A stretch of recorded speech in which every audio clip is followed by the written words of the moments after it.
Bachelor of public health पहिलो सेमेस्टरदेखि नै 5औं सेमेस्टरमा community health diagnosis अर्थात् सामुदायिक स्वास्थ्य निरूपण सर्वेक्षणमा जान पाइन्छ भन्ने कुरालाई लिएर हामी निकै नै उत्साहित थियौं। कोभिड-19 का कारण केही ढिला भए पनि हामी पूरा तयारीका साथ CSD का लागि तयार भयौं। समूहको नाम थियो मुनाल अनि समूहमा हामी 10 जना थियौं। 10 जना 10 फरक ठाउँ अनि 10 फरक परिवेशबाट आएकाहरू 1 महिनासम्म एक ढिक्को भएर बस्नु थियो, सँगै काम गर्नु थियो अनि रमाउनु थियो। हामी सबै मिलेर सर्वेक्षणका लागि तयारी गर्यौं। 4 वटा फरक ठाउँमा 10-10 जनाको समूह लिएर गाडीहरू शिवपुरी गाउँपालिकाको 4 वटा वडातिर लाग्यो।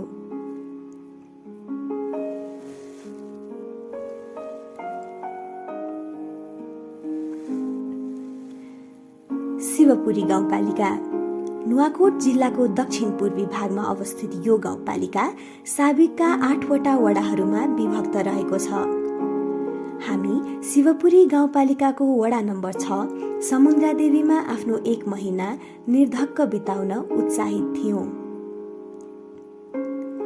के होला कसो होला भन्ने अन्योल अनि टन्ने उत्साहका साथ हामी समुद्रादेवी अर्थात् खोले गाउँ छिर्यौं।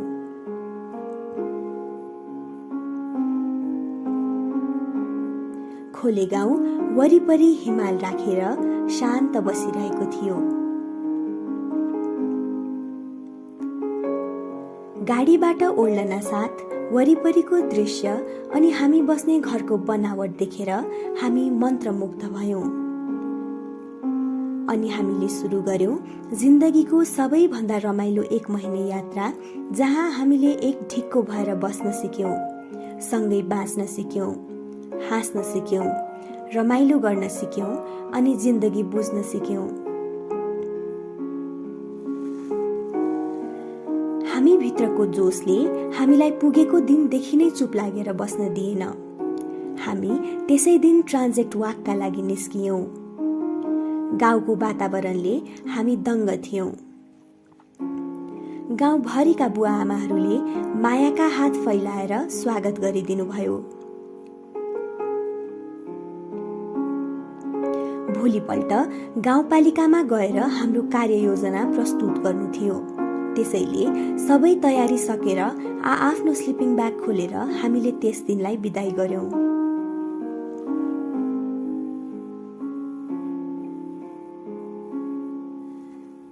पहिलो दिन हामी खाना खाएर गाउँपालिका जान तयार भयौं। सल्लाको जंगलको ओह्रालोमा पनि हामीले रमाइलो गर्न छोडेनौं।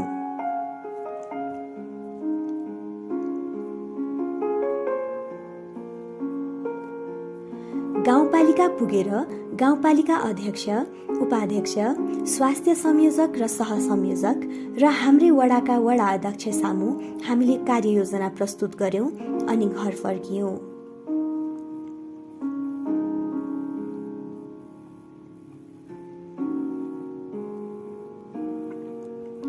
दोस्रो दिन गाउँमा कुन ठाउँमा के छ भन्ने कुरा थाहा पाउनु थियो। त्यसैले हामी सामाजिक नक्साङ्कनका लागि घर नजिकैको समुद्र माविमा पुग्यौं।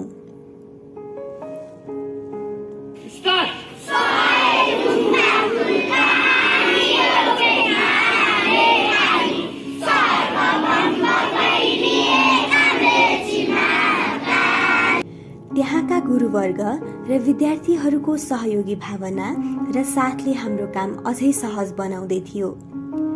सामाजिक नक्साङ्कनमा सबैले साथ र सहयोग गरिदिनु भयो। सँगसँगै हामीले विद्यार्थीहरूको पोषण अवस्थाको मूल्याङ्कन गर्ने कार्यक्रम पनि गर्यौं।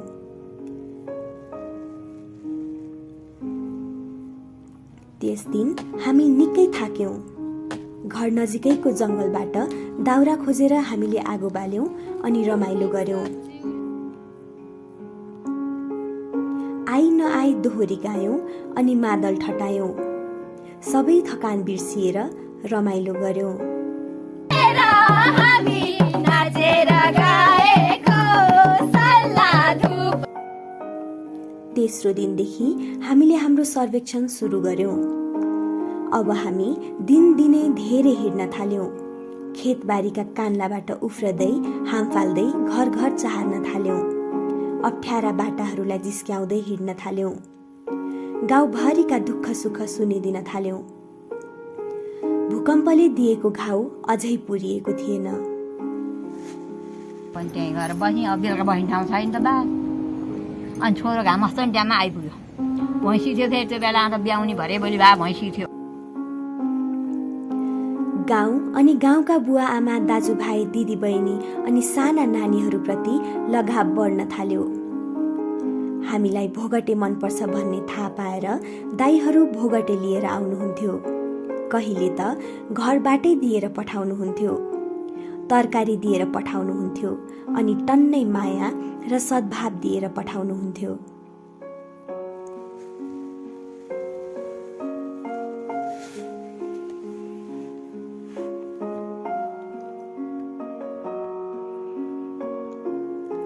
ल नानी हो भन्दै शिव सर हामीलाई ज्ञान गुणका कुरा सिकाउनुहुन्थ्यो। हामी दङ्ग परेर सुनिरहन्थ्यौं। बाटो नदेख्दा हामीलाई बाटो देखाउने हामी जस्तै बटुवा भेटिन्थे। नौला अनि शान्त गोरेटा बाटाहरू हामी जस्तै बटुवाहरू धैर्य गरेर कुर्दै हुन्थे। अप्ठ्यारा बाटाहरूलाई हामी फोटो खिच्दै बिताइदिन्थ्यौं। दिनहरू हामी सँगसँगै हिँडिदिन्थे अनि हामी दिन सँगसँगै हिँडिदिन्थ्यौं। बाटामा ठूला गोरुहरूका साना गोठाला भेटिन्थे।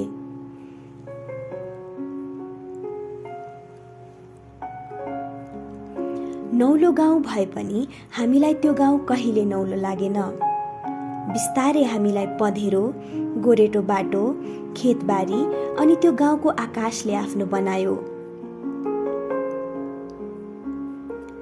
कहिले त घर फर्कदा झमक्क साँझ पर्थ्यो।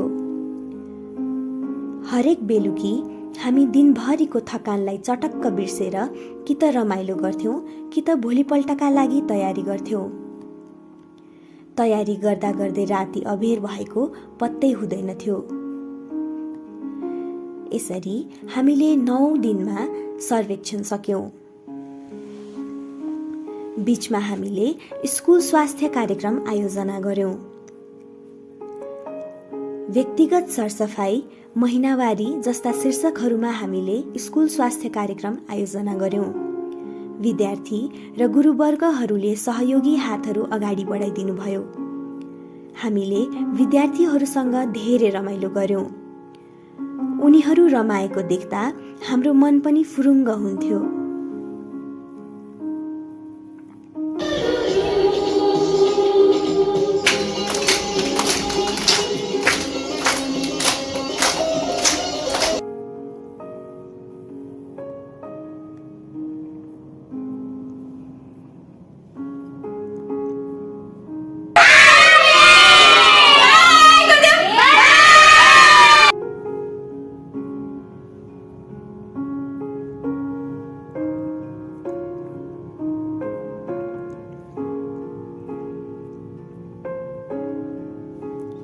सातौं दिनमा रोटरा क्लब अफ चारुमतीबाट साथीहरू आउनुभयो अनि हामीले मिलेर रियुजेबल स्यानिटरी प्याड मेकिङ ट्रेनिङको आयोजना गर्यौं।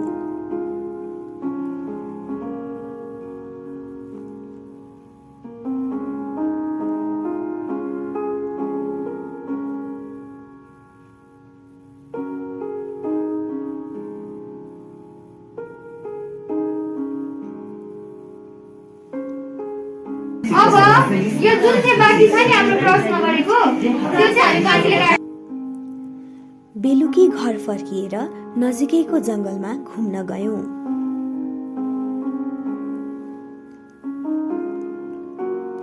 अनि भोलिपल्ट उहाँहरूलाई बिदाई गरेर फेरि आफ्नो काममा लाग्यौं। हाम्रो हरेक कार्यक्रमलाई महेश दाइले अनलाइन न्यूज पोर्टल मार्फत प्रकाशित गरिदिनुहुन्थ्यो। हामी हाम्रो समाचार पढेरै प्रसन्न हुन्थ्यौं। माघे संक्रान्तिका दिन आफ्नो परिवार टाढा भए पनि हाम्रो नयाँ परिवार हामीसँगै थियो। हामीले त्यस दिन नाचगान गरेर रमाइलो गर्यौं। अर्को दिन हामीले गजबको रेडियो 105.7 मेगाहर्जमा किशोरावस्था र गर्भावस्था सम्बन्धी रेडियो कार्यक्रम गर्यौं। नयाँ 10 जनाको परिवार बनेको थियो, जहाँ सबै काम बाडी चुडी पालै पालो गर्ने गर्थ्यौं। हामीले महिला स्वास्थ्य स्वयंसेविकासँग अन्तर्क्रिया कार्यक्रम पनि गर्यौं।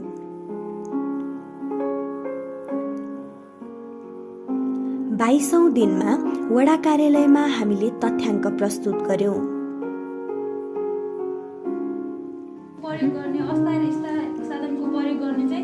बिस्तारै दिनहरू सकिँदै थिए।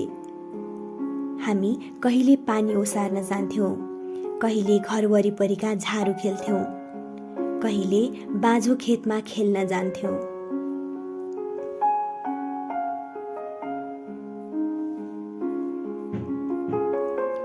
बुवा आमासँग जिस्किँदै हाँस्दै रमाउँदै दिन कटेको हामी थाहा पाउँदैनथ्यौं।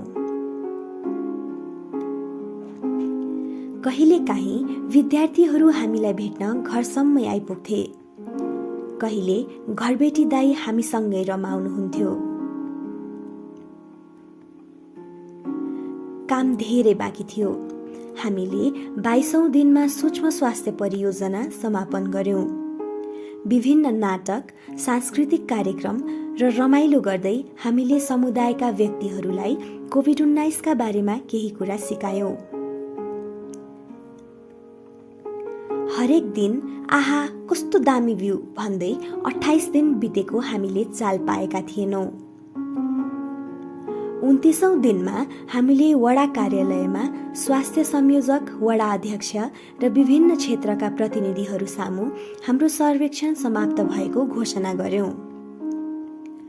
वडा अध्यक्षले गीत गाएर हाम्रो बिदाई गरिदिनुभयो।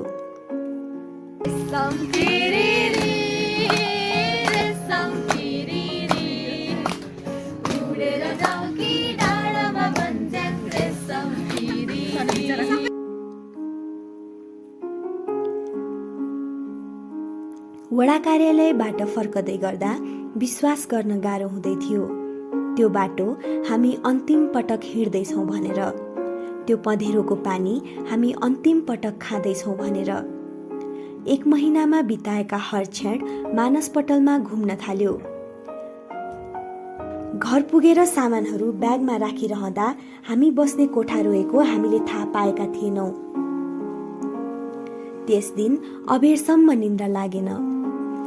भोलिपल्ट हामीले कोठा खाली गरेर सफा गरेपछि कोठाले हामीलाई नजाऊ भने झैं लाग्दै थियो।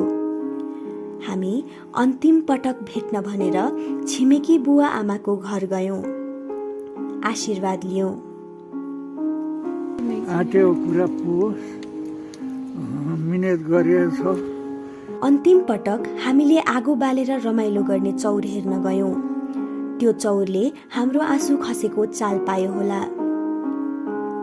हामीलाई लिने गाडी हाम्रो घरको आँगनमा आइपुग्दासम्म हामी सबैको मन भारी भइसकेको थियो, हाम्रो झोलाभन्दा भारी। आमाले साइदको टीका लगाइदिनु भयो। बुवाको मलिन अनुहार देख्दा समय केही छिनलाई रोकिदिए हुन्थ्यो झैं लाग्दै थियो। आमाले भारी मन तर मिठो मुस्कान लिएर हामीलाई बिदाई गरिदिनु भयो। हामी गाडी चढ्यौं। गाउँका आमा बुवाहरूले हामीलाई देखेर हात हल्लाउनु भयो अनि हामीले आँखाले भ्याउन्जेल हाम्रो खोले गाउँ हेर्यौं। यसै ठाउँमा घुम्न आएको म एउटा परदेशी, थाहै नपाई बसेछ माया आकाशै भन्दा बेसी, थाहै नपाई बसेछ माया आकाशै भन्दा बेसी। नौलो खोले गाउँ कहिले हाम्रो खोले गाउँ भएछ पत्तै भएन। अहिले हामी सहरको कोलाहलमा हराएका छौं। यो भिडमा हामीलाई सहरले चिनेको छैन, तर खोले गाउँले हामीलाई चिन्यो अनि हामीले खोले गाउँलाई चिन्यौं। हामीले उकाली ओह्राली गर्ने बाटाहरूमा हाम्रो पाइला मेटिए पनि हाम्रै पाइला खोज्दैछन् रे ती बाटाहरू। हाम्रो हाँसो र ख्याल ठट्टाले गुन्जयमान रहने हाम्रो घरको आँगन आजकल सुनसान भएको छ रे। अनि पानी अमलाले भरिएका पाखाहरू हाम्रै आवाज खोज्दैछन् रे। कहाँ गयो होलान् ती गफिला रातहरू, रमाइला साँझहरू अनि हँसिला दिनहरू। हामी खेल्ने बाजो खेतले हामीलाई अर्को रोपाइँसम्म सम्झिरहन्छ रे। बाख्रा धपाउँदै हिँड्ने उकालोले सम्झिन्छ रे। हामीले रोपेको घिउकुमारी अहिले सप्रेको छ रे। हामीले थकाइ मार्ने दो बाटो हामीलाई कुर्दैछ रे। कर्मठ हातहरू निरन्तर काम गर्दैछन् रे। अनि पँधेरोको पानी अविरल बग्दैछ रे। गन्तव्य टाढा छ तर खोले गाउँलाई हामी कहिल्यै बिर्सिन सक्दैनौ। खोले गाउँ, तिमीलाई धन्यवाद। हामीलाई अनुभव दिएकोमा, खुसी दिएकोमा, जिन्दगीको सबैभन्दा रमाइलो 1 महिना दिएकोमा, अविस्मरणीय क्षण दिएकोमा, जिन्दगी बुझाएकोमा। हरेक घरमा सर्वेक्षण सकिएपछि ल आमा जान्छु है भन्दा अब नानीहरूलाई कहिले भेट्ने होला भनेर आमाहरू सोध्नुहुन्थ्यो। हामीसँग जवाफ हुँदैन थियो। यो कथा प्रस्तुत गरिरहँदासम्म पनि म जवाफ खोजिरहेछु। हामीले हाम्रो खोले गाउँलाई हामी फर्केर आउँछौं भनेका थियौं। खोले गाउँ हामीलाई कुर्दैछ रे।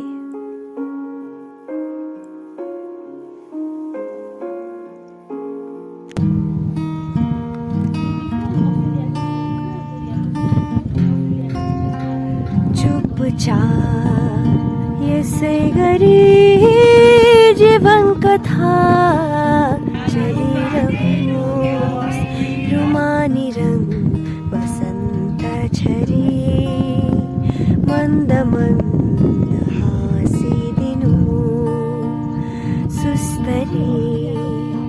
यसै गरी यो हाम्रो प्रेम चलिरहोस्। रुमानी रंग बसन्त छरी मन्द मन्द हाँसिदिनु। रुमानी रंग बसन्त छरी मन्द मन्द हाँसिदिनु।